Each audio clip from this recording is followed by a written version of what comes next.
O ex-presidente brasileiro Michel Temer garantiu em entrevista à Xinhua que o importante na luta contra o novo coronavírus é privilegiar a vida sem esquecer a economia.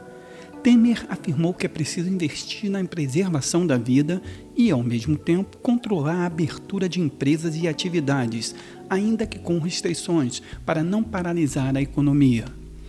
Sobre a situação atual do Brasil, um dos países mais importantes afetados pela Covid-19, com mais de 375 mil mortes e 14 milhões de casos, o ex-presidente ressaltou.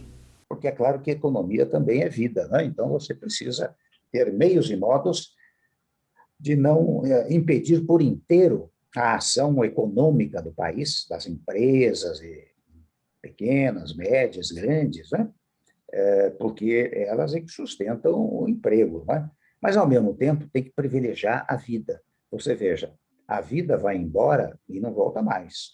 A economia, ela tem problemas, mas ela se recupera. Temer citou o exemplo de seu governo na ação de proteção aos mais vulneráveis. Quando assumiu o governo em maio de 2016, havia um produto interno bruto, um PIB negativo, de quase 4%, era menos 3,6%. PIB negativo. Um ano e 6 meses depois, em dezembro de 2017, nós tínhamos um PIB positivo de 1,3%, a significar que a economia é recuperada. Por que eu digo isso? Porque é preciso investir tanto quanto seja possível, o governo federal, os governos estaduais, os governos municipais, na proteção dos mais vulneráveis. Aos 80 anos e aposentado da vida política, Temer falou sobre a situação política brasileira, do qual defendeu a mudança de regime presidencialista que existe atualmente no país para um regime semipresidencialista, com a introdução do primeiro-ministro, a exemplo de países como Portugal e França. Nós teríamos, a esta altura, penso eu, de modificar o sistema presidencialista para um sistema semi-parlamentarista ou semi-presidencialista. O que significa isso? Significa um sistema em que o presidente da República tem funções relevantes, por exemplo, ele é o chefe das Forças Armadas, é o chefe das relações externas, da diplomacia, tem direito à sanção e ao veto dos projetos de lei, nomeia naturalmente o primeiro-ministro, né?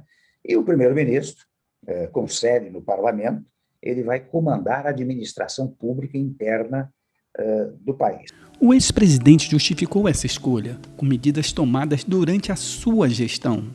No meu governo, eu acabei adotando esse método. Eu trouxe o legislativo para governar comigo. Não apenas porque eu assim desejasse, mas porque a própria Constituição determina. Você sabe que mesmo no presidencialismo, no parlamentarismo é assim, né? Se você não tiver uma maioria parlamentar, você não governa. No presidencialismo também.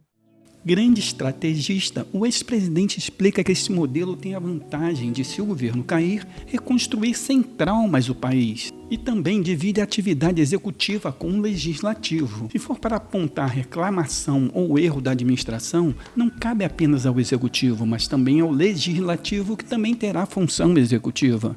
Mas eu proponho isso para 2026, né? E vocês todos sabem que 6, 7 anos na vida de um país não é nada. É muito pela ação governamental, mas é pouco politicamente. Mas se nós pudéssemos caminhar para isso, acho que seria útil para o Brasil. Sobre as eleições do próximo ano, Temer foi cético. O foco agora é no combate à pandemia e os debates políticos que fiquem para o segundo semestre de 2022. Eu não acho razoável trazer 22 para 21, 2022 para 2021, porque nós já temos um problema seríssimo em 2021, que é essa pandemia, né? Portanto, a vida, de um lado, e a economia, de outro lado. Nós temos que nos dedicar a 2021.